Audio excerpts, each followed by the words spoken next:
안녕하세요. 네, 모의고사 잘 보셨습니까?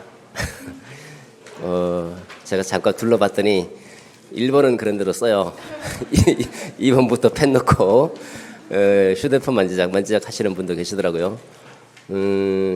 이게 그 실제 모의고사, 이게 실제 시험이다라고 생각하시면 됩니다. 실제 시험보다는 약간 난이도 조금 올려서 봤는데, 공부를 좀 전체적으로 이해를 하면서 보지 않으면 답이 바로 안 드러납니다. 또 생각해야 될 것도 있고 또 오픈형의 문제도 포함되어 있고 해서, 만약에 이제 공부가 좀 안 돼 있는 상태에서 시험장에 가서 보면 굉장히 당황스러운 그런 문제입니다. 뭐 이렇게 이제 모의고사를 통해서 한번 중간에 실력을 점검해보고 앞으로의 방향을 설계하는 것도 괜찮죠. 오늘 날씨 상당히 덥죠. 더운데 열심히 시험 보셨습니다. 보죠. 먼저 자, 이 문제가 이제 우리 공개 모의고사는 이제 뭐 그냥 뭐 자유롭게 보는 거지만, 일단은 문제가 괜찮아요. 나름 신경 써서 만들기 때문에 문제 좋다는 얘기 참 많이 듣는데, 딱 이런 형태로 나오는 거예요. 딱 이 수준과 이런 질을 갖춰서 출제되고 있습니다. 아마 이제 지금 뭐 어떻게 글을 쓰는지도 잘 모르고 있기 때문에 좀 글 쓰는데도 약간 좀 어려운 점도 있고 한데, 뭐 다 한꺼번에 다 설명을 드릴 수는 없고 제한된 시간 안에 몇 가지 중요 항목들을 중심으로 해서 이따가 이제 답안지 보면서 설명드리도록 하고, 또 문제를 어떻게 분석해야 되는지 그런 것들도 한번 다뤄보도록 하죠. 해설지만 보면 별 소용 없어요. 강의를 들어야 돼. 직접 이거는 어떤 분들은 이제 뭐 그냥 문제 놓고 답만 보면 되지 않느냐 이렇게 생각하시는 분들 있는데, 그렇게 강의하면 이제 그런 강의는 그냥 답만 보면 돼요. 그냥 문제 놓고 답만. 근데 문제를 분석하는 방법을 배우고 접근하는 요령이라든지 답안을 어떻게 구성하는지 이런 거는 여기 안 나와 있잖아요. 그죠? 이런 거는 이제 강의를 들으면서 이렇게 판단하셔야 됩니다. 자, 먼저 교육학 논술 어떻게 작성할 것인가인데, 쭉 그냥 개괄적으로만 보도록 하죠. 먼저 문제를 파악해야 되겠죠. 어떤 문제들이 나왔는지.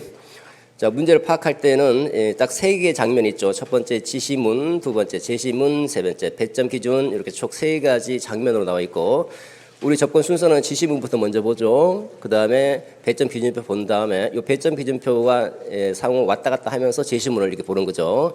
왔다 갔다 하면서 이런 순서대로 이제 진행하고, 형식은 어쨌든 똑같습니다. 4개 논점이고 주제가 나와 있고 그렇게 있죠. 그럼 주제를 딱 보고 전체 이렇게 쭉 지시문하고 지시문과 그 다음에 배점 기준표 딱 보면 주제가 뭔지가 딱 드러납니다. 그러면 대강의 주제가 딱 드러나는데, 이제 이분들 구체적으로 들어가려면 이제 제시문을 분석해야 되겠죠. 그 배점 기준표하고 왔다 갔다 하면서 제시문 쭉 분석해서 생각나는 대로 옆에 떠오르는 생각들을 이렇게 쭉 적어서 각각 논점 4개를 하나씩 분석에 들어가죠.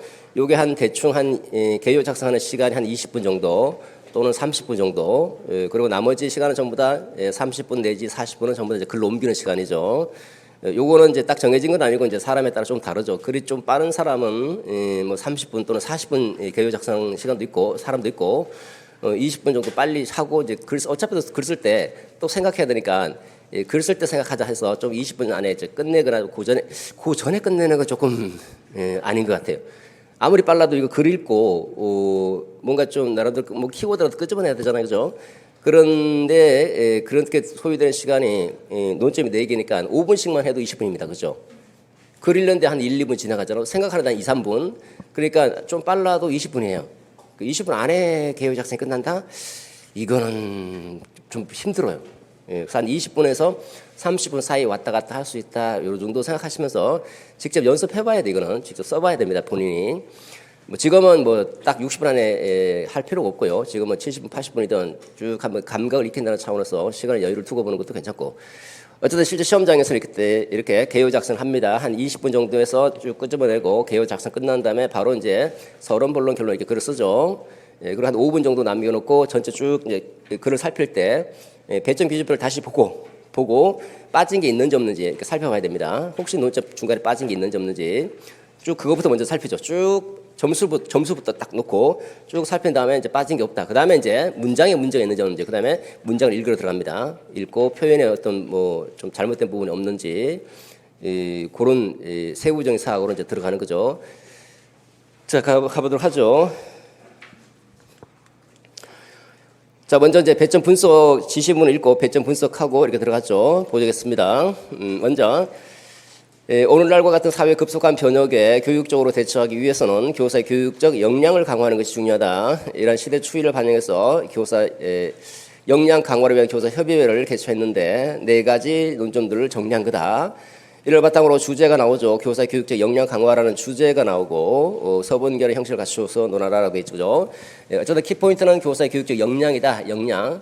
교육적 역량이라고 해서 그냥 포괄적으로 나와 있죠. 그죠? 우리가 교육한다 그러는 것은 이제 교과 내용에 대해서도 이해를 하고 있고 전문적인 역량을 갖춰야 되고 또 교사학습 지도하는 부분에서도 교사 전문적인 역량을 교육적 역량으로 갖추고 있어야 되고 그다음에 평가할 때도 평가 전문성에 대해서도 교육적 역량을 갖춰야 되고 그다음 학교 조직에 대한 이해와 또 학교 조직의 개선에 대한 또 전문적인 식견을 갖고 교육적 역량을 발휘할 수 있어야 되겠죠.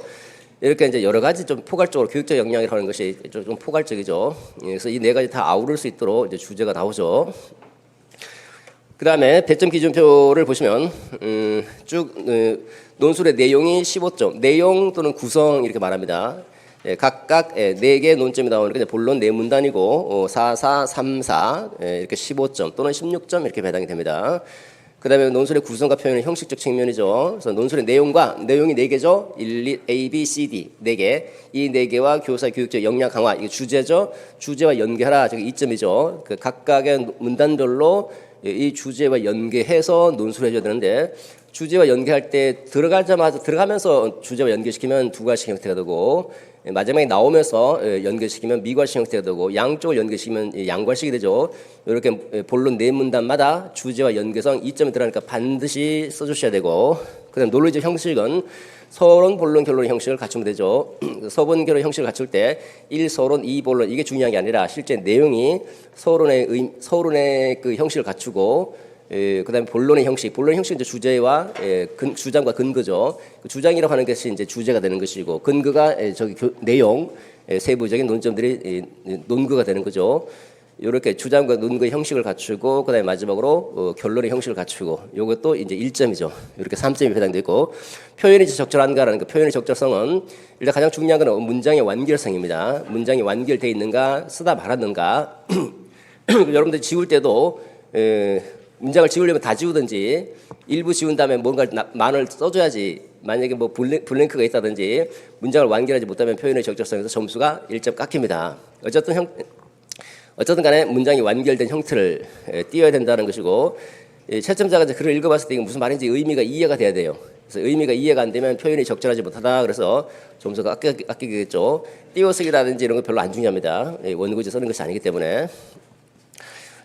자, 그럼 하나씩 가보도록 하죠. 일단 첫 번째 그 지시문을 보면 어쨌든 이런 주제를 가지고 이 4가지 논점, 인식론, 교수 방법, 평가, 지도성 4가지 가지고 하겠다 해서 그 4가지 각각 점수가 배당이 되어 있죠.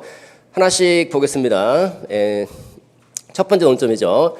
자, 첫 번째 그 배점 기준표를 잘 생각해 보시면서 이제 접근하셔야 되는데 첫 번째 배점 기준표가 주제가 교사의 교육적 역량 강화이고 그다음에 논점이 인식론, 명칭과 특징 1가지, 교사 역할 1가지죠. 오늘 수업 시간을 했기 때문에 수업을 들으신 분들은 아마 아실 거예요, 그죠? 그리고 또 요거는 아마 좀 쉽게 처음 보시는 분들 되게 어려워요, 이거는. 조금 쉽게 느껴지시는 분은 작년에 유사한 형태로 나왔죠, 그죠? 제가 계속 몇 년째 계속 모의고사에서 다뤘던 부분이고 교육학에서 매우 중요한 논점 중에 하나가 인식론이기 때문에 매우 중요하게 다뤘는데 나올 때가 작년에 이제 출제가 됐었던 거죠. 그래서 요거는 아마 이제 공부를 좀 하셨거나 아니면 작년에 시험 봤던 분들은 되게 쉽게 받아들일 수 있는데 그렇지 않은 분들은 되게 어렵게 느껴지는 거예요. 인식론이라는 것은 인식에 대해서 연구하는 부분이죠. 인식한다라는 것은 안다라는 거예요. 우리가 어떻게 인식하는가, 어떻게 아는가, 안다라는 거 다른 말로 하면 지식이 어떻게 획득되는가, 알매 논의, 지식론, 인식론 같은 말입니다. 어떻게 지식이 획득되는가에 대해서 논의하고 있는 부분이죠. 크게 보면 역사적으로 보면 이제 주관주의에서 객관주의, 구성주의 이렇게 이제 전개가 되고 있는데 그 중에 뭐냐라는 겁니다. 자, 보시면 이제 첫 번째 점이 좀 3가지가 되어 있죠.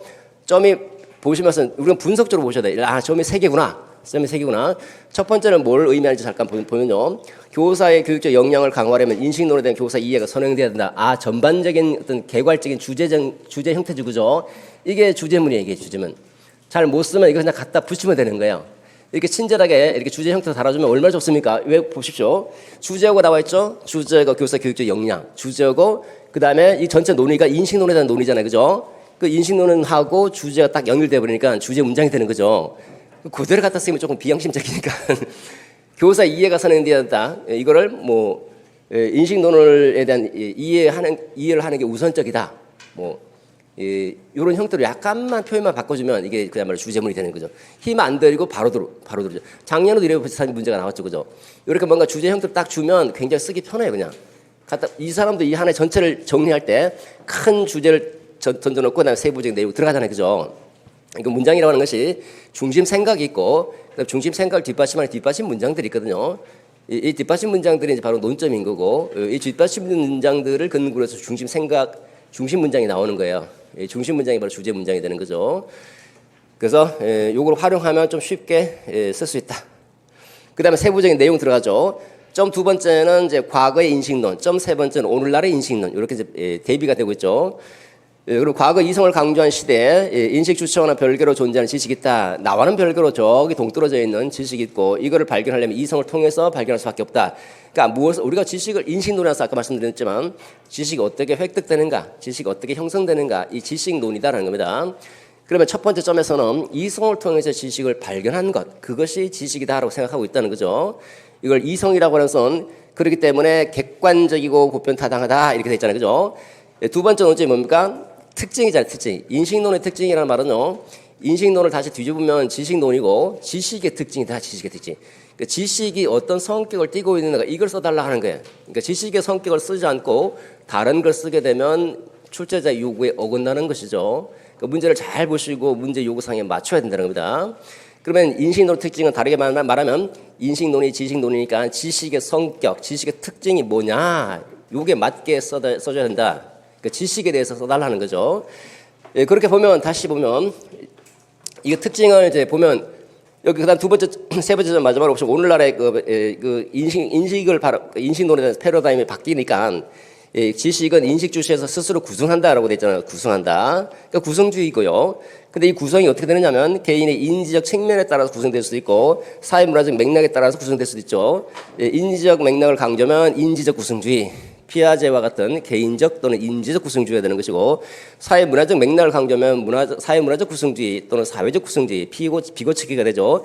이 둘을 다 강조하고 있으니까 둘을 다 아울리면 구성주의 인식론이 되는 거죠. 구성주의 지식론이 되는 것이고 그러면 여기서 보면 이제 구성주의다라는 것은 이제 명칭을 끄집어낼 수 있겠지만 특징을 써놨니까 여기 좀 특징이 안 나타났죠, 그죠? 잘 안 드러나고 있죠. 여기 특징이 안 드러나면 여기서 점 두 번째 보시면 점 두 번째는 이제 객관성을 강조하는 객관주의인데 객관주의는 지식의 성격을 얘기하고 있어요, 그죠? 얘기하고 있잖아요, 그죠? 어떻다? 객관성을 띠고 있다. 두 번째 보편타당한 진리다. 보편타당성.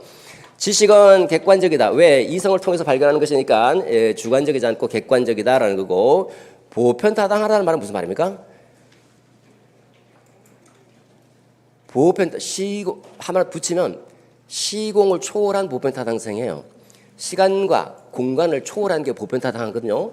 보편적으로 타당하다라는 말은 옛날이나 지금이나 시간적, 우리나라나 외국이나 공간적 이런 시간과 공간을 초월해서 이 지식이 진리면 저쪽 동네에서도 진리고 오늘날도 진리고 옛날도 진리라는 거예요.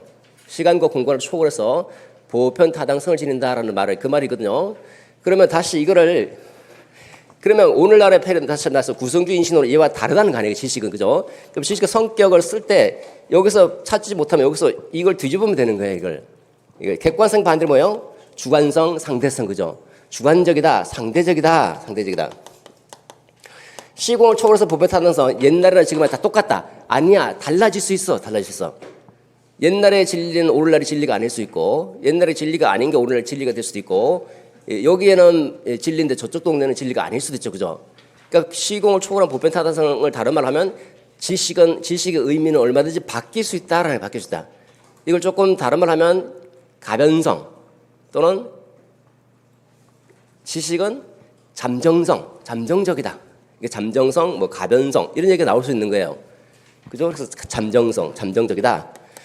요렇게 조그만 생각을 이렇게 바꿔서 돌려버리면 생각이 답안이 나오는 거죠. 이런 걸 여러분 이제 많이 배우셔야 되는 거죠.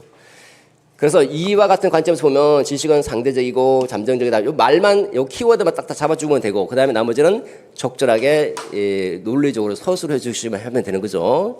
그 다음에 또 여기 보면 이제 맥락이 강조되고 있잖아요, 그죠? 맥락에 따라서 지식이 여기다 갖다 집어넣어 버리면 지식은 개인적 사회문화적 맥락에 따라서 스스로 구성한다 이렇게 되고 있으니까 아 맥락에 의존되는구나. 맥락이 달라지면 지식도 달라진다, 그죠? 이렇게 맥락 의존적 성격을 띠고 있다 이렇게도 파악을 해볼 수 있죠. 벌써 3가지 나왔잖아요, 그죠? 하나만 써라봤으니까 여기서 이제 여러분 제일 자신 있게 좀 말을 좀 잘할 수 있는 거는 끌고 와서 써주시면 되겠죠. 하나 해결됐죠. 세 번째 교사 역할입니다.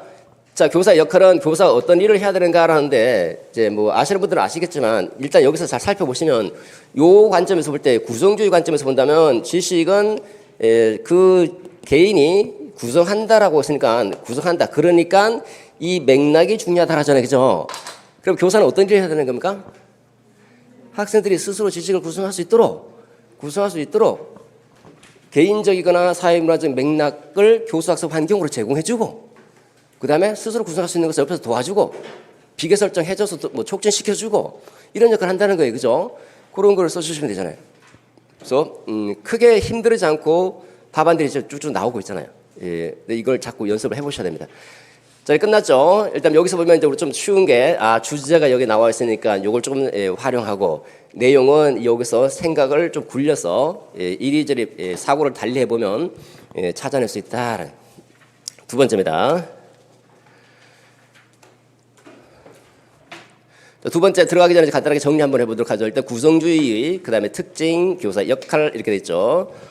구성주의는 아까 그 제시문에 있는 것처럼 지식은 스스로 구성한다. 그래서 구성주의다라고 하는 거죠. 그래서 이 구성주의는 2가지겠죠. 인지적 측면을 강조하는 개인적 구성주의, 사회적 측면을 강조하는 사회적 구성주의, 피아제, 피고츠키 이렇게 돼 있죠. 특징입니다. 좀 전에 살폈던 것처럼 지식은 상대적이다. 개인이 사회적, 인지, 문화적 상황에 따라서 스스로 구성한다. 이게 이 말이 필요 없습니다. 중요한 거는 상대적이다는 상대적이다. 말을 설명은 알아서 하세요. 그냥 지식은 객관성을 띄지 않고 스스로 구성하니까 뭐 상대적이다 이렇게 해도 좋고요. 또 중요한 건 상대적이다라는 의미만 잘 드러나게 논리적으로 설명해 주는 거. 논리적으로 설명한다 해서 뭐 아주 어려운 용어 쓸 필요도 없어. 그냥 저 지식의 상대적이라는 말을 설득력 있게 잘 설명해 주시면 되겠고, 그다음에 맥락 의존성. 아까는 지식의 구성 행위는 상황 안에서 이루어진다. 상황이 맥락이잖아요, 그죠? 맥락 안에서 이루어진다. 또는 아까처럼 개인적, 사회문화적 맥락 속에서 지식이 구성되기 때문에 지식은 맥락 의존적이다. 이렇게 써도 되고. 중요한 건 맥락 의존성이다. 세 번째, 잠정적이다. 끊임없이 변화 수정된다고 그랬잖아요, 그죠? 그러니까 보편타당한, 과거와 달리 보편타당한 지식은 없다고 간주하고 시간과 공간에 따라서 지식은 끊임없이 수정된다. 잠정적이다. 변화될 수 있다. 이렇게 서술에서 어쨌든 변화된다라는 의미로 이제 써주시면 되겠죠, 그죠? 교사 역할, 환경, 학습 환경 설계하고 안내하고 뭐 촉진하고 뭐 너무나 잘하는 내용들이죠. 넘어가도록 하죠. 두 번째 논점으로 가보도록 하죠. 자, 두 번째 논점은 이제 교사 학습과 관련된 부분이죠. 교사 학습과 관련된 부분이고, 마찬가지로 또 다시 제시문 두 번째 거 읽을 때 배점 기준법 다시 한번 확인해 보면서 연관 지어서 읽어야 되겠죠. 우리가 놓쳐서는 안 되는 주제다. 교사의 교육적 역량 강화. 이거는 바로 드러나는 것이 아니라 밑에 배점 기준법이 있기 때문에 잘 안 보이거든요. 그 다음에 제시문을 보면 아예 배점 기준법에 보면 비교사가 언급한 상황학습 아예 관점을 주고 있죠. 관점을 주고 있으니까 오히려 더 쉽게 접근할 수 있는 거고요. 상황학습에서 과제의 성격. 두 번째, 이게 이 과제, 그것이 뭡니까? 그것이? 그 과제죠, 그죠? 그 과제가 주는 학습 효과. 그 과제가 주는 학습 효과가 무슨 말입니까? 그 과제를 학습하면 어떤 효과가 있느냐. 여러분 말이 무슨 말인지 모를 때는 질문하세요. 쉬운 말로. 꼭. 가끔 어려운 용어가 이건 어려운 용어는 아닌데 가끔 어려운 용어가 나옵니다. 그러면 이게 근데 뭐 방략, 방략이 뭐지? 그러면 방법, 전략 이런 거 아니에요, 그죠? 어떻게 가르칠래, 어떻게 지도할래, 이게 방략이죠. 방법과 전략이 아닌가 이렇게 생각하셔야 돼요. 그러니까 쉬운 말로 바꿔야지 내가 이해가 돼야지 거기 질문에 답을 해. 질문에 포인트를 맞춰서 그게 맞게 답해 주는 게 되게 중요하거든요. 관역에 딱 맞춰서. 그러니까 여기서는 그것이 주는 학습 효과 그냥 대충 넘기지 마시고 그것이 주는 학습 효과는 이걸 학습하면 다시 말해서 이 과제를 학습하면 어떤 효과가 있는가 이렇게 물어보고 있잖아요. 그죠? 이거 세 번째 상황학습 이론을 적용한 교수 방법론들. 상황학습 이론을 적용한 교수 방법론이 뭐지? 일단 모를 수도 있어요. 뭐 전체적인 그 틀을 쭉 알고 있는 분들 바로 답이 이게 아닐까 생각하면서 이제 제시문을 읽어볼 수도 있겠지만 모르면 일단 제시문 속에서 혹시 힌트나 있나 없나 한번 찾아봐야 되겠죠. 가보겠습니다.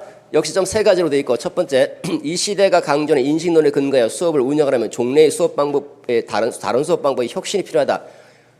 자, 이것도 나름대로 수업 방법을 좀 바꾸자라는 것이고 두 번째 점은 전통적 학교 학습에 대해서 얘기하고 있고 세 번째는 상황 학습을 설명하고 있잖아요. 그죠?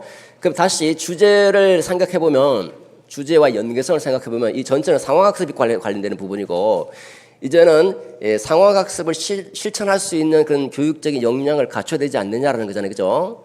그게 주제죠. 그러면 여기 보면 이런 인식론에 근거할 때 수업 방법의 혁신, 수업 방법을 혁신할 수 있는 교육사의 교육적 역량도 요구된다는 거 아니에요. 그죠? 이게 주제잖아요. 주제. 중요한 포인트는 뭡니까? 주제가 교사의 교육적 역량이고 교육적 역량. 두 번째 상황학습이다. 둘을 매칭시키면 주제가 되잖아요. 그죠?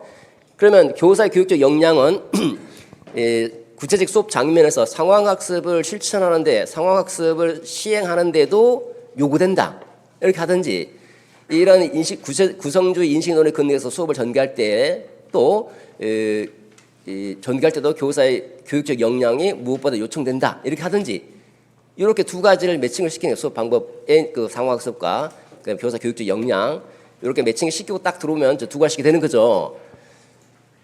너무 어렵게 생각하지 마십시오. 개괄적으로 이거 세부적인 거 주제는요 세부적인 내용을 다 포함하는 게 주제가 아니에요. 주제는 포괄적이거든요.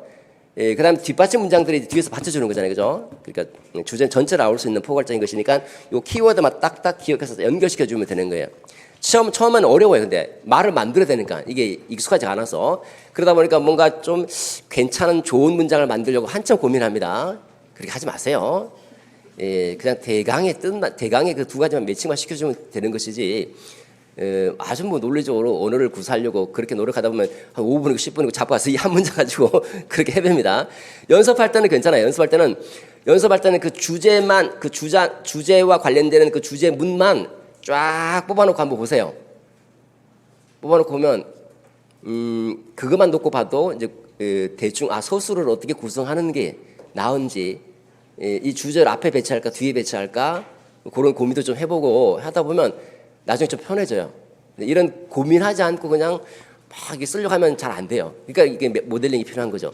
딱 답안 같은 거 갖다 놓고 모델링을 보면서 이렇게도 써도 있고 저렇게 쓸 수도 있고 그 주제만 따라 보는 게 쭉 주제만 볼 때 보면 이런 어떤 그 형식이 어떤 형식이 보여요. 그러면 조금 접근하기 쉬워지죠.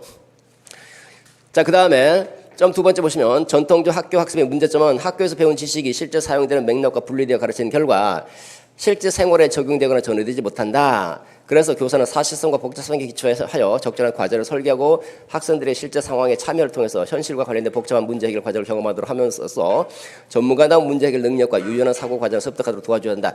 이렇게 돼 있죠. 그러면 이제 논점 첫 번째가 과제의 성격이잖아요, 그죠? 과제 성격. 그래서 두 번째 그 과제를 학습하면 어떤 효과가 있는가 이렇게 돼 있죠. 자, 보시면 첫 번째 문제를 전통적 학교 학습의 문제점을 보면 학교에서 지식은 배웠는데 실제 그 맥락과 분리돼서 가르치다 보니까 상황 맥락과 분리돼서 가르쳐서 요 상황 맥락과 분리됐다라면 다른 말로 한번 표현하면 뭡니까? 탈맥락적, 탈상황적, 그죠? 탈맥락적이고 탈상황적으로 가르쳤다. 탈맥락적으로 가르치니까 실제 생활에 적용 전이가 안 되더라는 거죠. 다르게 한번 표현해 보면 여기 밑에 보시면 사실성과 복잡성에 기초한 적절한 과제를 설계한다. 그러니까 사실적이고 실제적인 과제를 제시하지 않았다는 거예요. 다르게 표현하면 저거는 예를 뒤집으면 추상적인 게 구체적이지 않고 추상적이죠. 전통적 학교에서는 추상적인 지식을 가르쳤다. 이 추상적인 과제, 추상적인 지식을 제시해주고 여기다가 또 이것도 이 추상적인 것도 어려운데 뭐 미적분이고 뭐 이런 어려운데 거기다가 또 상황 맥락도 제시하지 않고 탈맥락적으로 가르쳤더라. 탈맥락적으로 할 때 그 효과가 이게 뭐야? 그 효과가 실제 생활에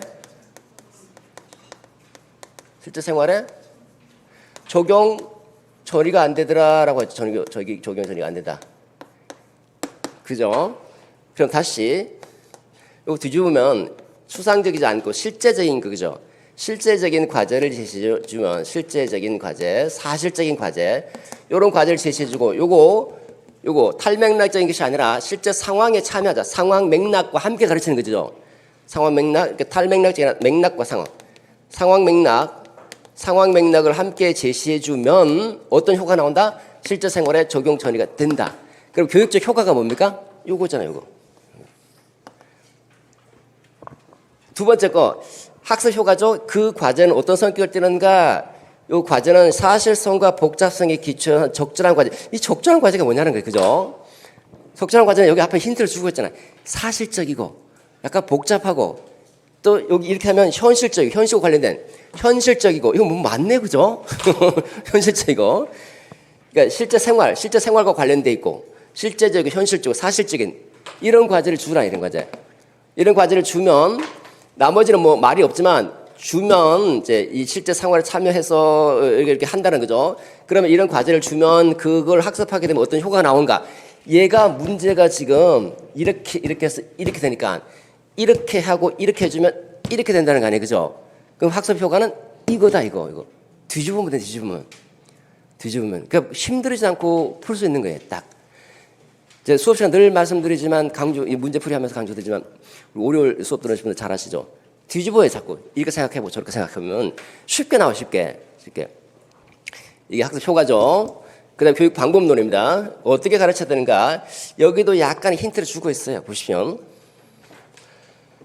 뭔가 이제 그 출제자가 범위가 굉장히 상황학습이 굉장히 포괄적이죠. 굉장히 포괄적일 때는 일부러 좀 범위를 줄이려고 문장을 자꾸 제한시켜버리면 이렇게 제한시켜야지 채점자가 채점하기 편하거든요. 채점자가 교수가 아닌 이상 다 알 수가 없잖아요. 그러니까 채점자의 채점을 편의성을 위해서 이렇게 범위를 제한시켜 주려고 하는데 여기 교수 방법론이니까 상황학습이 굉장히 포괄적이니까 여기 보시면 이렇게 해서 뭡니까? 전문가다운 문제 해결 능력을 함양하고 유연한 사고 과정을 습득하도록 하자는 그죠?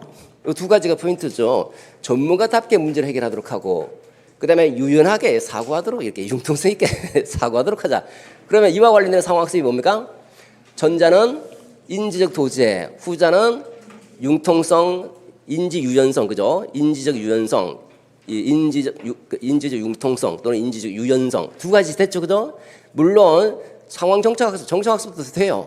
정착학습도 상황과 관련해서 학습하는 것이니까 다만 그 상황이 미디어라든지 영상 매체에 담은 것뿐인 거죠. 예, 그런 거죠.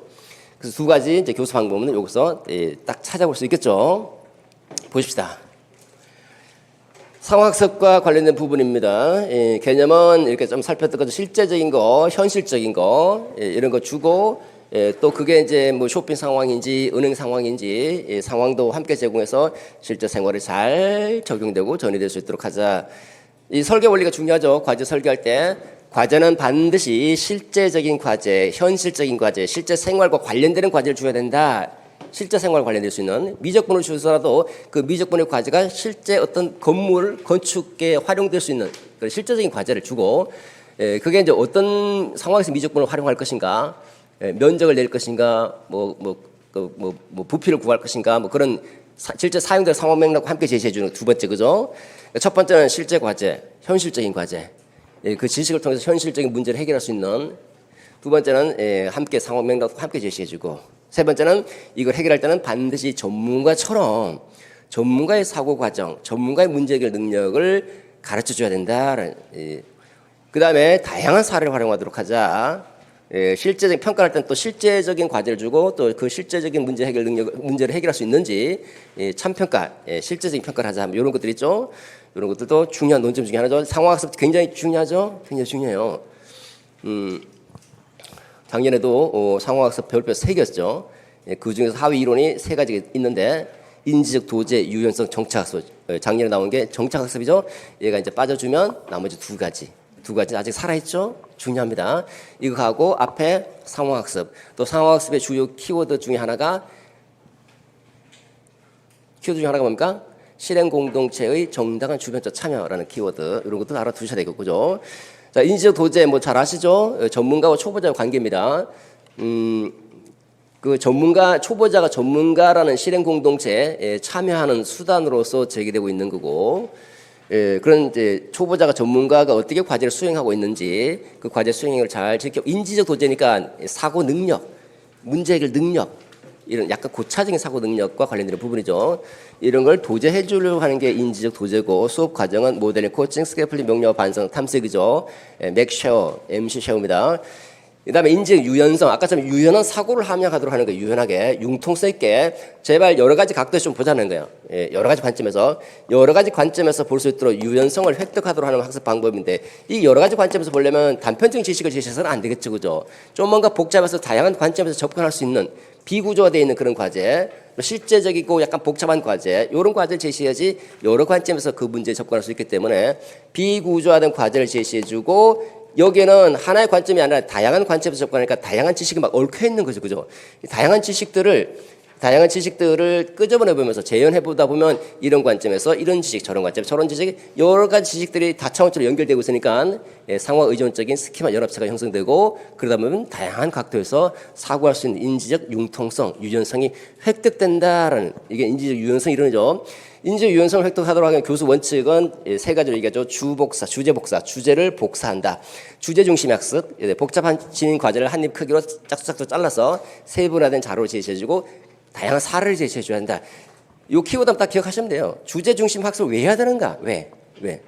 상황에 따라서 한 주제는 여기 복잡하게 얽혀 있는 주제니까, 어떤 주제가 놓인 상황이 있으면 그 상황에서 이 각도에서 저 각도에서 이 각도에서 다양한 각도에서 접근할 수 있도록 해주니까, 이 상황이란 주제 상황을 중심으로 해서 스키마 연합체를 형성할 수 있잖아요, 그죠? 상황 의존적인 스키마 연합체를 형성하기 위해서 주제 중심의 학습을 해야 한다, 이렇게 써주면 되겠죠. 두 번째, 복잡한 과제는 세분화시킨다는 말은요, 짝짝 잘라내는 게 있겠지. 이쪽 관점에서 그러면 요 각도에서 생각해보고 요 각도에서 생각해보고 요 각도에서 생각해보니까 유연하게 융통성 있게 대처할 수 있다는 거예요.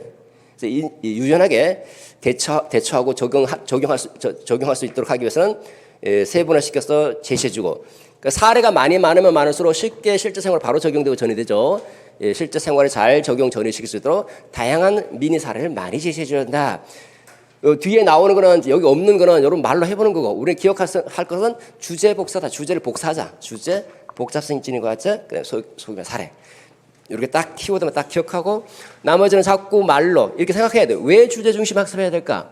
왜 복잡한 과제를 세분화시켜 제시해야 되지? 왜 소규모 사례를 많이 제시해야 될까? 이렇게 자꾸 생각해서 이걸 자꾸 말로 해보면 되는 거예요. 그 다음에 정착학습이죠. 이거 넘어가겠습니다. 자, 그 다음에 세 번째 논점으로 가보도록 하죠. 세 번째 논점 보실 때 역시 마찬가지로 주제를 생각해보고 개별 평가입니다. 요거 아마 전반적 이해가 안 됐으면 뭘 써야 될지 잘 모를 거예요. 보세요. 배점 기준표 잠깐 보시면, 시교사가 강조한 평가의 기능 한 가지, 그 기능이 뭔지는 모르겠지만 그 기능이 적용된 개별화 평가 방식 두 가지, 이렇게 됐죠. 그 기능을 알아야지 뒤에 게 풀리는 거예요. 그 기능이 뭔지 모르면 그 기능이 적용됐는지 안 됐는지 우리가 알 수가 없잖아요. 그럼 일단 기능부터 찾으러 들어가야 되는데, 시교사 한번 보시면, 오늘날의 인식론에 근거할 때 평가에 있어서도 학생 개인을 기초로 한 평가가 중요한 의미를 지닌다. 역시 마찬가지로 전반적인 포괄적인 주제문의 형식을 띠고 있죠, 그죠? 그러니까 여기다가 플러스해서 교육적 역량하고 평가 둘이 연결시켜버리면 주제문이 되죠. 이렇게 인식론, 지금까지 구성적 인식론을 경과할 때 학생 개인을 기준으로 한 개별화 평가라는 교육사의 교육적 역량도 강화돼야 된다, 이런 얘기 해볼 수 있겠죠, 그죠? 교육사 역량하고 개별화 평가 둘이 딱 연결시켜서. 그 다음에 그러면 이제 여기서 우리가 첫 번째 문장에서 포인트가 뭘까요?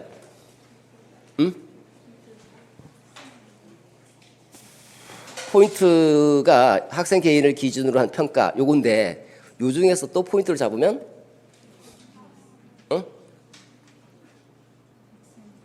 학생 개인 기준 둘 다 중요한 의미를 갖고 있어요. 둘 다. 일단은 평가 형태를 알아야 될 거 아니에요, 그죠? 그런 개별화 평가를 끄집어내야 되는데, 우리가 일단 점 두 번째 잠깐 봅시다. 종래 평가는 성적을 등급화시키고 입학시험, 자격증 부여 등 학생의 분류 배치죠. 이 분류 배치하기 위한 기능을 우리가 행정적 기능이다라고 얘기하고 있고, 이제는 교사의 교과 목표 확인, 교사 학생에게 학습 상황에 대한 정보와 피드백을 제공해주는 등 평가의 또 다른 기능, 또 다른 기능. 반대기죠, 반대. 옛날에 이렇게 했더니 이제는 이쪽을 좀 바꾸자는 거고, 강화할 필요가 있는데 평가 이런 기능을 지닌 개별화 평가, 요 기능이 추가된 개별화 평가 방식이 뭔가 찾아라는 거죠. 그 앞에 거 해결 안 돼, 뒤에 거 해결 안 돼요. 일단은 보시면 자 평가 되게 많잖아요, 그죠? 뭐 형수 평가도 있고 또 뭐야 많습니다. 진단 평가도 있고 규준지향, 뭐 준거지향 또 뭐 있죠? 하여튼 많습니다. 많다. 근데 분류하는 뭐 분류의 기준이 있을 거 아니에요, 그죠?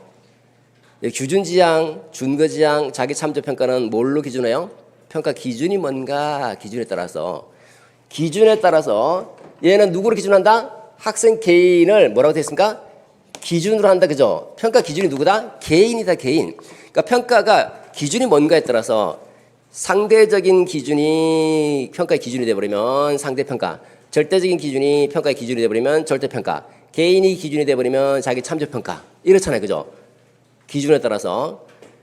그럼 기준에 따라서 여기 보시면 여기 지금 하나만 나왔죠? 여기 딱 보면 평가 기준에 따라서 규준지향 평가, 준거지향, 자기참조 평가. 세 개죠, 그죠? 세 개 중에서 뭘 하자? 요거를 강조하죠, 요거를. 자기참조 평가를 강조하자는 얘기거든요. 이게 보이나? 보여야 되는 거 이게. 자기참조 평가. 그 출제자는 이런 걸 생각하면서 출제해요. 뭔가 이 친구가 전반적인 의미를 이해하고 있어야 된다. 평가를 볼 때 어떤 관점에서 보는가. 그 다음에 이렇게 보면 여기 보시면 학생을 등급하고 입학시험, 자격증 부여하고 이거 다 뭐 하자는 거예요, 이렇게. 분류하고 배치하자는 거죠. 분류 배치. 행정적 기능이라고 돼 있죠. 행정적 기능을 하자라고 돼 있고, 그 다음에 여기 보면 이제 선생님, 학생한테 도움을 주고 해서 평가 또 다른 기능은 우리가 알면 요거를 교수적 기능이다, 교수적 기능. 교수적 기능. 교수라는 말은 가르친다는 거죠. 학생과 교사에게 어떤 정보를 주어서 뭔가를 가르칠 수 있는 그런 기능이에요. 그러니까 자신의 그 성적을 토대로 해갖고 내가 지난번 시험은 엉망이었는데 이번에 잘 봤구나. 이번에는 지난번 잘 봤는데 이번에 엉망이구나. 뭔가 좀 반성하고 좀 바꿔야 되겠다. 교사 입장에서도 내 수업 방법에 문제가 있고 내용에 문제가 있는 건 아닌가, 좀 바꿔야 되지 않냐. 교수 방법의 개선을 좀, 내용의 개선, 이런 정보를 주는 것을 교수적 기능이다라는 거예요. 교수적 기능. 교수적 기능. 그러면 잠깐 보시면, 그러면 이 교수적 기능 플러스 요거하고 개별화 평가 방식 두 가지를 결합시켰잖아요, 그죠? 여기 딱 보시면 기준에 따라서 평가 기준이 뭔가, 평가 기준에 따라서 규준, 준거, 자기참조 있다. 여기서 규준 참조 평가, 상대 평가는 행정적 기능을 강조할까요? 교수적 기능을 강조할까요? 행정적 기능을 강조. 등수 매개가 줄 세워야 되니까, 그죠? 뽑아야 돼, 이 친구들을. 교육관으로 본다면 선발적 교육관과 밀접하게 관련되어 있는 부분이죠. 그럼 얘는 이제 행정적 기능이 강조되고요. 얘는 준거지향 평가는 분류 배치하려고 하는 게 아니잖아요, 그죠? 학습 목표가 기준이고 그 학습 목표에 얘가 도달했는지 이걸 확인하기 위해서 평가하는 게 준거지향 평가죠. 따라서 얼마나 도달했는지, 뭘 알고 뭘 모르는지 정보를 주잖아요. 정보를 주는 거 학생의 학습 태도도 바뀌고, 그다음에 교사 입장에서 교수 방법도 개선하고. 어떤 기능? 교수적 기능을 수행하죠. 교수적 기능. 자기평가는 어떻습니까? 자기평가도 마찬가지로 자신을 기준으로 평가하는 거잖아요. 내가 예컨대 뭐 성장지향 평가한다면 지난번에는 이제 뭐 70점인데 이번에 80점 받아서 이 10점의 성장이 있었는데 왜 10점의 성장이 있었는지 자신한테 정보를 주잖아요, 그죠? 이번에 떨어져서 왜 떨어졌는지 자신의 과거 성적하고 지금 성적을 비교해서 판단해 주니까, 정보를 주니까 성장지향 평가는 정보를 주죠. 따라서 교수적 기능이죠. 그럼 이 두 개 다 쓰라는 얘기인가? 아니잖아요. 또 다시 또 되게 뭔가 꼬여 있는 것 같은데, 평가를 전반적으로 보면 두 가지 이 기능을 다 수행한다 해서 이 교수적 기능을 수행하는 게 여러 가지 평가 방식이 있는데, 그 중에서 이 기능을 지닌 이 배점 규칙표를 보시면 이 기능이 적용된 개별화 평가. 그러면 여기서 보시면 이 기능이 적용된 게 준거지향도 있고 자기 참조도 있다만, 준거지향은 개별화 평가 방식은 아니잖아요. 전체를 대상으로 평가하잖아요, 그죠? 그럼 개별화 평가는 자기 평가밖에 없죠. 그럼 이게 답이다, 딱. 개별화 평가는 이제 성장 지향, 능력 지향, 노력 지향 이거 세 개 중에 아무거나 쓰면 되는데 일반적으로 성장 지향, 능력 지향을 많이 쓰니까 노력 지향은 언급하지 않는 학자들도 있으니까 요 두 가지 제일 좋죠, 그죠? 두 개 쓰라고 했으니까. 네. 이거 아마 조금 어려웠을 거예요, 아마. 그러니까 우리가 제시문을 보면서 그 좀 전에 살폈던 것처럼 배점 기준표를 보고 그다음에 얘를 잘 분석하고 제시문을 잘 분석해야지 나한테 뭘 요구하고 있는지 파악이 돼. 단순히 외워서 안 돼, 이거는. 제시문 분석하면서 내가 알고 있는 지식을 근거로 해서 끄집어내 주셔야 되는 거예요. 자, 그래서 전체 한번 정리해 보시면 개별화 평가이거든요. 개인을 기준으로 해서 평가하는 거예요. 개인을. 평가 유형은 이제 성장 지향, 능력 지향, 노력 지향 있죠. 성장 지향은 얼마나 성장했는가, 초기 성취 수준이 이게 기준이 뭡니까? 자기가 기준이에요. 자기의 기준이 뭐다? 자신의 초기 성취 수준, 얘가 기준이에요, 얘가. 능력 지향 평가는 자신의 능력, 얘가 기준이고, 얘를 기준으로 해서 얼마나 성장했는가, 얼마나 능력의 향상이 있었는가, 이게 성장 지향이죠. 능력 지향은 자신의 능력을 기준으로 해서 얼마나 능력이 발휘됐는가, 얼마나 최선을 다했는가, 그러니까 요게 자신의 기준은 구체적인 내용에서는 조금 다르지만 전반적으로 둘 다 자기를 기준으로 하는 것이니까 자기 참조 평가죠. 기준이 기준. 성장 지향, 능력 지향이다.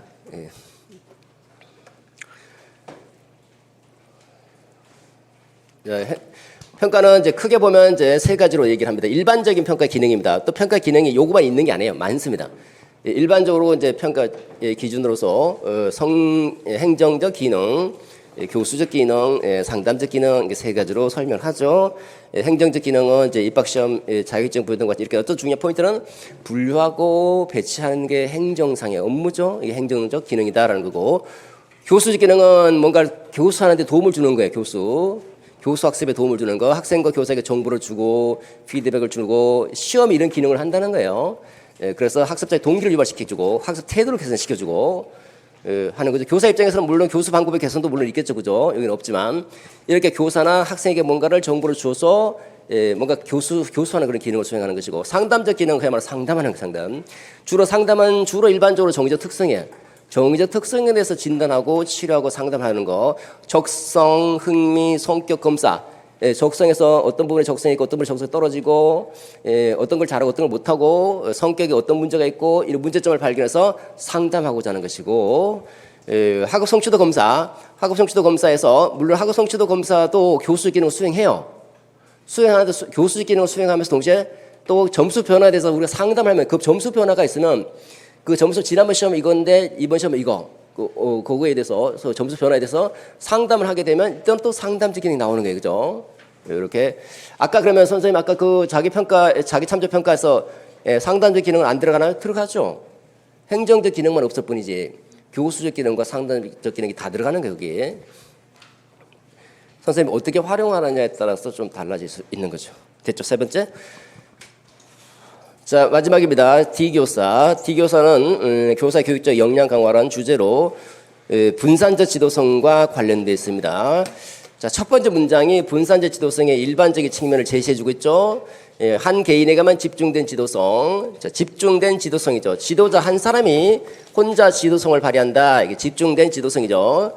오늘날과 같은 사회가 뭔가 이렇게 변혁되는 상황 속에서는 효과적으로 대처하기 어렵다. 다시 이걸 다시 뒤집으면 한 사람의 집중이 아니라 분산된다는 분산. 따라서 분산적 지도성. 그러니까 분산적 지도성을 뺀 나머지 지도성은 전부 다 집중적 지도성이죠. 지도성을 크게 두 가지 딱 나누면 한 지도자에게만 지도성이 집중돼서 그 지도자가 지도성을 발휘하도록 하는 게 집중된 지도성이라 한다면, 여러 사람들이 지도성을 함께 발휘하는 거, 이걸 우리가 분산된 지도성, 지도성이 분산돼서 실행되니까 분산된 지도성 이렇게 얘기를 하는 거죠. 그다음 여기서 두 번째 논점 봅시다. 학교 여러 전문가들 모두가 잠재적 지도자이자 지도자, 그죠? 구성원 도구 다 학교 선생님, 교사, 교장, 교감, 하마터면 행정 직원들 모두가 다 지도자가 되는 거예요, 전부 다. 왜? 그 부분에서 지도성을 전문적 역량을 갖고 있을 거네. 행정 업무를 담당하는 사람은 행정 업무의 전문적 역량을 갖고 있고, 상담으로 전문 역량을 갖고 있고, 또 국어 선생님으로서 전문적 역량을 갖고 있겠죠.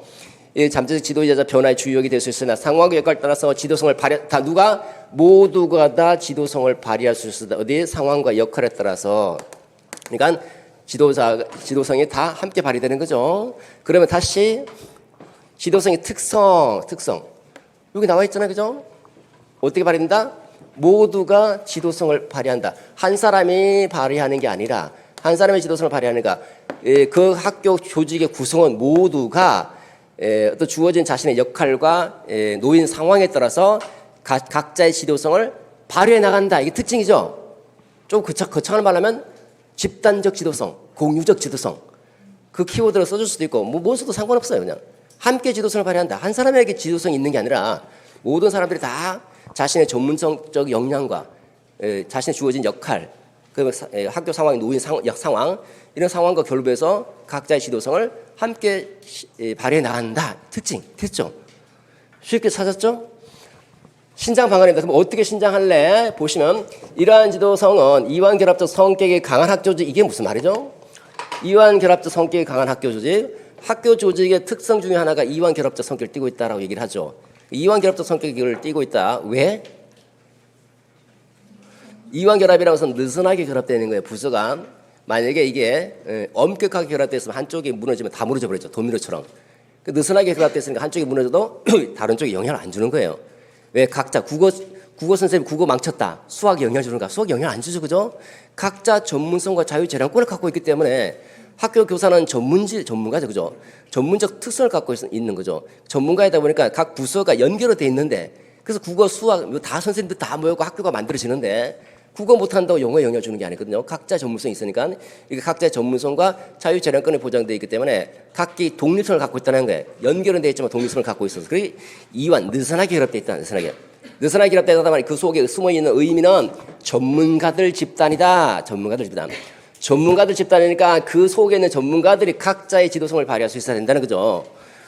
그 고유한 특성을 반영하면서 학교 조직의 효과성, 개인의 전문적 역량, 전문성 이걸 극대화할 것을 기대한다. 이것도 특성으로 집어넣을 수 있겠죠, 그죠? 특성으로 이렇게 이런 각자의 지도성을 발휘할 때 학교 조직이 개선되고 각자 교사들의 각자 구성원들의 전문적 역량도 함양될 수 있다는 특징. 이런 것도 특징을 넣을 수 있겠죠. 자, 신장 방안 두 가지입니다. 신장 방안 두 가지. 여기 보시면 문제 보시면 동료 교사와 함께 이 지도성을 신장할 수 있는 방안이죠. 자, 제한점 있죠. 동료 교사와 함께 같이. 그다음에 이 지도성을 신장할 수 있는 방안이니까 이 학교 이 지도성은 분산적 지도성의 그 특징에서도 우리가 살펴보는 것처럼 각자가 다 전문가예요, 전문가. 각자가 다 전문가고 각자가 다 지도자인 거예요, 지도자. 모두가 다. 다수의 지도자, 동료 교사는 전부 다 누구다? 다 전문가이고 지도자. 각자 전문가들끼리 모여서 지도성을 신장할 수 있는 방안이 뭐예요? 전문적 학습 공동체죠. 전문가의 교사 집단이에요. 전문가 교사. 국어 선생님, 수학 선생님 다 모여갖고 교과 연구를 만든다든지 이렇게 전문적 학습 공동체죠, 그죠? 그러니까 전문적 학습 공동체를 활성화시켜주자라는 거고, 두 번째는 전문가의 관점에서 전문가끼리 봐주는 거, 동료 장학을 활용하는 방법도 있겠죠. 동료 장학을 활용해서 전문적 역량도 높이고 지도성도 신장해 나갈 수 있지 않느냐, 그런 것들. 그러니까 포인트는 전문가들로 구성된 사람들끼리 어떤 일을 할 수 있는가, 여기서 포인트를 잡아서 끄집어내 주셔야 되죠. 됐습니다. 자, 분산적 지도성 개념은 이렇게 얘기를 하죠. 세 가지가 있다. 지도자가 있고 구성원이 있고 상황이 있고 얘네들이 상호작용하면서 분산 실행된다. 그래서 분산 지도성이고, 특징이 지도자가 다 다수다. 공유한다. 지도성. 뭘 공식적인 지도자, 뭐 교장 선생님도 있겠죠. 비공식적 지도자, 국어 선생님이 또 지도자가 되는 것이고, 수학 선생님도 수학과 관련해서 또 지도자가 되는 것이고, 이런 공식 비공식 지도자를 전부 다 어떤 조직의 목표를 달성하기 위해서 함께 지도성을 실행해 나간다. 그래서 공유적 지도성, 집단 지도성이 강조되고, 얘네들이 서로 네트워크로 연결돼 있다. 그리고 이걸 통해서 학교를 개선하고 책무성을 도모해 나간다. 뭐 이런 특징이 있죠. 그래서 제시문에서 점 동그라미 1번하고 동그라미 3번이 약간 간접적으로 보이고 있죠, 그죠? 요소는 이제 지도자, 구성원, 상황 이렇게 분산 지도성 되게 중요합니다, 그죠? 중요해요. 넘어가죠. 답안 보십시다. 자, 답안 쓰는 방법. 뭐 장황하게 설명할 수는 없겠지만 간단하게 서론 어떻게 써야 되는지 두 가지 말씀드리겠습니다. 지난번 모의고사 때 5월 우리가 시험 봤던 그 모의고사 때 한번 보여드렸거든요. 어떻게 써야 될지. 오늘은 거기다 플러스해서 하나 더 추가 들어갑니다. 볼게요. 이거는 외워서 쓰는 게 아니죠. 일단은 주제가 뭡니까? 교사의 교육적 역량이죠. 이게 주제입니다. 주제. 키워드가 있죠. 주제. 그 다음에 주요 화두로 대두되고 있다. 이게 서술어죠. 이게 주제가 주어가 되는 거예요. 주어. 그 다음에 요거는 이제 중요성입니다. 중요성. 중요하다. 요게 서술어가 되는 거예요. 서술어. 그래서 교사의 교육적 역량, 이게 주제니까 교사의 교육적 역량 강화가 주제죠. 또는 교사의 교육적 역량을 강화하는 것이 주어죠. 요게 중시되고 있다. 부각되고 있다. 중요한 이수로 대두되고 있다. 요렇게 쓰는 거예요. 서술어. 중요성을 서술로 써주시고 주제어를 주어로 써주면 끝났죠. 근데 뭔가 좀 밋밋하죠. 그래서 같이 앞에 붙여줍니다. 최근 뭐뭐함에 따라 해서 이유를 이유. 어떤 이유로 얘가 중요하게 부각되고 있다라는 이유, 시사적 측면에서 서술어를 쓰는 방법이에요. 최근 다른 말 하면 오늘날 최근 또는 오늘날 인과관계 뭐뭐뭐뭐함에 따라 뭐뭐뭐됨에 따라 주제가 중요하다. 이렇게 학생 중심으로 바꿔보시면 최근 학생 중심 교육의 강화가 주요 과도로 대두되고 있다. 학생 중심 교육을 강화하는 것이 중시되고 있다. 그죠? 그리고 앞에 다시 사회 변혁에 따라서 교육적 대처가 강조됨에 따라 앞에 보면 사회 변화가 된다라고 얘기하고 있으니까 그럼 다시 학생 중심 교육을 강화시키자. 이게 주제면 앞에 뭐라고 했습니까? 최근 학생의 배움 중심 교육을 강조함에 따라 또는 최근 최근 학생의 주도적인 배움이 강조됨에 따라 학생 중심 교육의 강화가 주요 화두로 대두되고 있다. 학생 중심 교육의 강화가 부각되고 있더라. 이렇게 쓰면 되죠, 그죠? 하나 끝. 그럼 여러분들은 요 키워드만 딱딱 바꿔주면 바로 해결되죠.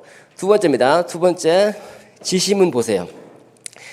지시문에 일부러 제가 이렇게 써놨습니다. 지시문에 그 문제 지시문 보시면 오늘날과 같은 사회의 급속한 변혁에 교육적으로 대처하기 위해서는 교사의 교육적 역량을 강화하는 것이 중요하다. 오, 이게 주제 서론 같죠, 그죠? 이게 서론이 이게 말투로 쓸 때 처음에 이렇게 쓰는 거냐, 처음에 뭔가 도입할 때 각각 문단별로도 보면 A 교사, B 교사, C 교사 전부 다 뭔가 중심을 좀 잡아주고 세부적 내용 들어가잖아요, 그죠? 여기 보시면 포인트가 뭐예요? 교사의 교육적 역량, 주제어죠, 중요하다, 서술어죠, 똑같죠? 앞에 뭐 있어요? 뭐뭐 하기 위해서, 뭐뭐 하기 위해서. 목적이 나와요, 이제 목적이. 아까는 인과적으로 최근 이 시사와 관련된 인과적인 측면에서 왜 얘가 중요하게 되는지 그 이유를 제시했다면 얘는 어떤 목적 때문에 중요시되고 있는지 그 목적에 근간 서론 쓰기 해요. 뭐뭐 하기 위해서. 그럼 여기서 다시 바꿔볼게요. 학생 중심 교육이다. 그러면 학생 중심 교육을 강화하는 것이 중요하다, 그죠? 또는 학생 중심 교육의 강화가 중요한 이슈로 떠오르고 있다. 됐죠, 그죠? 앞에 뭐뭐 하기 위해 학생 중심 교육을 왜 해야 될까요? 학생이 주도적으로 배울 수 있도록 하는 거잖아요, 그죠? 학생의 자기 주도적인 배움을 강조하기 위해서는 학생의 주도적인 배움을 실현하기 위해서는 또는 학생의 행복 교육을 실현하기 위해서는 학생 중심의 교육의 강화가 중요한 이슈로 대두되고 있다. 학생 중심의 교육을 강화하는 것이 중요하다. 되죠? 여기서는 뭐뭐 하기 위해서는 선생님 그거 생각하기 좀 어려운데 일반적으로 학생의 교육적 성장을 위해서는 학생의 전인적인 성장을 위해서는 학생 중심 교육을 강조하는 것이 필요하다, 중요하다 이렇게 써도 되겠고요. 두 가지입니다. 하나는 요 뒤에 똑같죠. 인과적으로 시사 이슈로 최근 오늘날 뭐뭐함에 따라 또 하나의 방법은 목적어를 써서 뭐뭐 하기 위해서는 뒤에 똑같아요, 그냥. 두 가지 알려드렸습니다. 그 다음에 요거 하나만 딱 잡으면 나머지는 되게 쉬워요. 세 문장으로 되어 있죠. 두 번째 문장 보시면 학교 현장에서는 또는 교사는 주어가 교사를 주어로 쓰든 학교 현장을 주어로 쓰든 학교 현장에서는 교사는 첫 번째 논점 뭡니까? 구성주의 인식론. 만약에 답을 모르면 그냥 인식론. 두 번째 상황학습 모르면 그냥 교사학습의 방법, 교사학습, 개별의 평가 모르면 그냥 평가 방향 뭐 그다음에 교사 지도성. 앞에 노점 다 있잖아요. 그죠? 1, 2, 3, 4 등 여러 영역에서 주제. 교사의 교육적 역량, 이 주제어잖아요. 그죠? 역량 강화가 주제니까 이 주제를 강화해 나갈 것 같다. 스스로. 교사의 교육적 역량 강화가 요구된다. 또는 교사 교육적 역량을 강화해 나가야 한다. 이렇게 4가지 논점. 마지막으로 제시문을 검토하면서 주제 논의하겠다. 끝. 그러니까 두 번째, 세 번째 문장은 너무 힘 들일 필요가 없어요. 그죠? 그냥 갖다 붙이면 되는 거예요. 첫 번째 것만, 요것만 이제 생각, 요것만. 여기 뭘 쓸 것인가? 그러니까 서론 쓸 때 우리가 생각하는 거는 요거 하나밖에 없어요. 요거 뭘 넣을 것인가? 요거는 키워드만 바꿔주면 되는 거예요. 키워드만. 논점만 바꿔주면 되는 거고. 쉬워요, 안 쉬워요? 이렇게 쉬울 수가. 쉽다니까. 근데 자꾸 써보셔야 돼요. 자꾸 읽어보고. 그러니까 처음 쓰기 어려울 때는 요 예시다만 딱 갖다 놓고 키워드만 딱딱 바꾸면 돼요. 그냥. 그렇게 자꾸 옆에 갖다 놓고 쓸 때 실제 시험장에는 못 들고 가겠지만 평소에 이제 모의고사 볼 때 딱 그 답안 딱 하나 갖다 놓고 키워드만 딱딱 한번 바꿔보세요. 한번 연습해 보세요. 예, 그럼 한 몇 번 쓰면 금방 배웁니다. 금방. 1분도 안 걸려 그냥 1분도. 이거 서론 쓰는데 시간 뺏길 필요가 없는 거죠. 자, 본론 첫 번째 문단 보도록 하죠. 본론도 이제 화려하게 좀 논리적으로 잘 쓸 수 있습니다. 잘 쓸 수 있지만 뭐 그렇게 쓸 필요가 없어요. 그래서 제가 일부러 그렇게 안 써서 안 보여드리는 겁니다. 자, 보시면 자 여기 첫 번째 문장, 그다음에 마지막 어디가 쪽이죠? 여기 딱 잘라서 보시면 자, 첫 번째는 교사 교육적 역량이죠. 여기 키워드 나와 있고 인식론 어디 갔죠? 인식론 여기 두 가지 나와 있잖아요, 그죠? 인식론이 논점이고 역량은 주제죠. 연결시켜서 교사 역량을 강화하려면 인식론에 대한 이해가 우선적으로 필요하다는 거예요.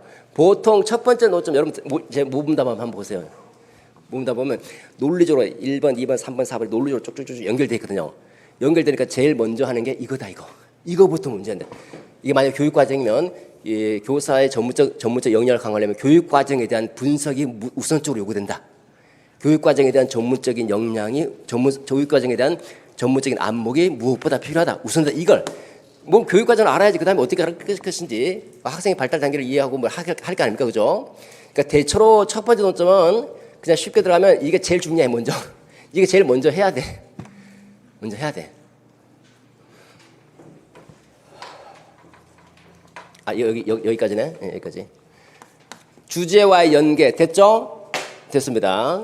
그 다음에 이제 하나씩 질문에 답하면 되겠죠. A 교사가 제시한 인식론이 뭐냐라고 물어보고 있으면 구성주의 인식론이다. 명칭만 쓰라고 했으니까 뭐 이거 안 써도 되는데 간단하게 뭐 한마디 언급해 주면 되겠고 특징.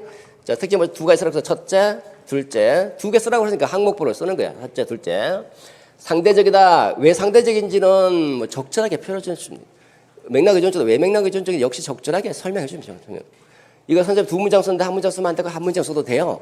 두 문장 써도 되고 한 문장 써도 되고 중요하게 저 키워드가 드러나도록 의미가 잘 전달되도록 해주는 데 있고 그 다음에 따라서 이제 교사 역할을 써줘야 되겠죠. 교사의 역할을 따라서 쓰든 그냥 교사는 이렇게 하든 신경 쓰지 마세요. 뭔가 좀 논리적으로 써야 되는데 아이 그럴 필요 없어요. 그냥 안 되면 정 안 되면 한편 교사는 그냥 이렇게 그 다음에 중요한 교사 역할이죠.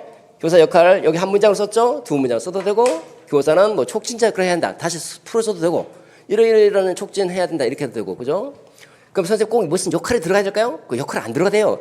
촉진 역할이 들어가면 훨씬 명확하죠. 근데 역할을 말 안 써도 딱 읽어보면 아, 이 교사 역할을 썼구나 알 수 있잖아요, 그죠? 중요한 거는 키워드죠. 환경 설계하고 조력하고 뭐 촉진하고 이런 거 그죠? 그 다음에 마지막에 또 뭡니까? 다시 양관식이죠. 지금까지 인식론에 근거했잖아요. 구성주의 인식론에 근거해 볼 때 구성주의에 근거한 지식의 특성, 첫 번째 지식 특성을 이해하고 거기에 따른 교사 역할을 이걸 잘 이해하자.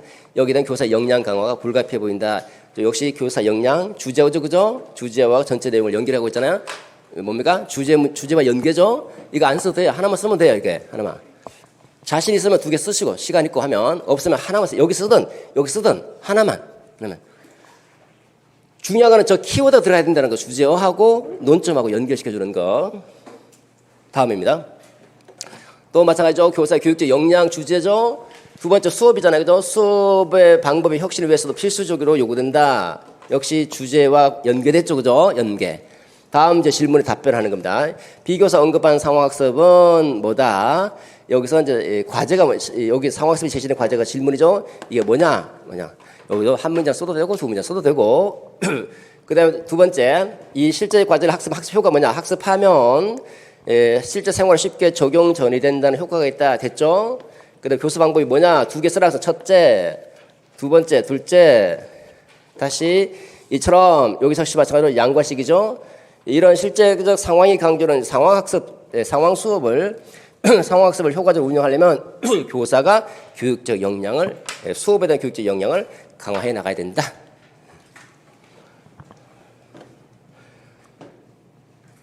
처음에는 이제 양과식을 쓰기 어려우니까 그만큼 시간적 여유가 없고 하니까 그냥 뭐 두 과식으로 가는 것도 편해요. 두 과식으로 하나로만.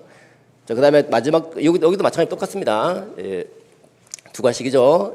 양과식이죠. 양쪽. 여기 세부 내용 뭐 특별히 설명 안 드려도 되겠죠? 전체로 개괄적으로 한번 보면 이제 여기서부터 질문이죠. 시교사 강좌 평가 기능이 뭐냐? 교수적 기능이다. 교수적 기능이 뭔데? 설명해 줘야 되겠죠? 간단하게 여기까지. 명칭 쓰라는 얘기가 아니죠. 명칭 쓰라는 얘기 기능 한 가지니까 명칭을 쓰라는 얘기는 아니잖아요. 그죠? 그러니까 명칭 써주고 간단한 의미는 앞에 그 제시문이 있으니까 그걸 적절하게 잘 연결시켜 써주시면 되고, 그다음에 이런 평가의 교수 기능이 적용된 개별 평가는 첫째 성장 지향 이게 뭐냐, 두 번째 능력 지향 이게 뭐냐, 다음에 이와 같은 평가의 교수 기능이 강조되는 개별 평가를 효과적 처형하면 역시 역량을 강화해야 한다. 이렇게. 자, 마지막으로 새로운 변혁적 상황에 효과적으로 대응하려면 역시 역량 강화가 필요하다. 지도성 논점, 역량 주제 연결해서 써주시고 다음 질문에 답변 들어가면 되겠죠. D교사 제시한 지도성이 뭐냐 물어봤으니까 분사적 지도성이다. 특징이 뭐냐 이런 특성이 있어. 동료 교사와 함께 이 지도성을 신장하기 위한 노력 방안이 뭐냐 요게 필요해. 요렇게 첫 번째, 두 번째. 그 다음에 이와 같이 다시 분사적 지도성 중심, 그 다음에 역량, 교육적 역량 역시 주제요. 주제 문장.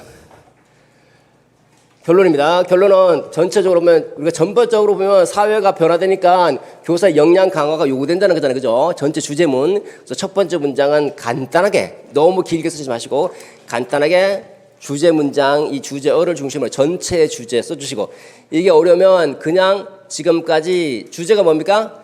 교사의 교육적 역량 강화잖아요. 그죠? 지금까지 교사의 교육적 역량 강화라는 주제로 역량 강화를 논의하였다. 끝. 간결하게 그냥 간결하게 질질 끌지 마시고 지금까지 교사 교육적 역량 강화를 논의하였다. 됐죠? 그 다음에 논점 4개니까 논점 4개를 간단하게 정리해 주는데 논점이 1번, 2번, 3번, 4번 4개죠. 전체 4문장인데 이걸 잘 연결시켰어. 이거 2개 연결시키든 이거 2개 연결시키든 3개 연결시키든 해갖고 2문장에서 3문장 정도로 간단하게 정리. 간단하게. 플러스 전망은 안 해도 돼요. 여기 2개 연결시켰죠. 여기 전체 주제고 그 다음에 여기 한 문장, 두 문장 이렇게 연결시켰죠. 간단하게 이렇게 하시면 됩니다. 수고 많았습니다. 앞으로 어떻게 홍보해야 될지 한번 생각해 보시고 어떤 최선을 다해서 열심히 해서 좋은 성과 이루도록 최선을 다해서 열심히 공부해 주시기 바라고요.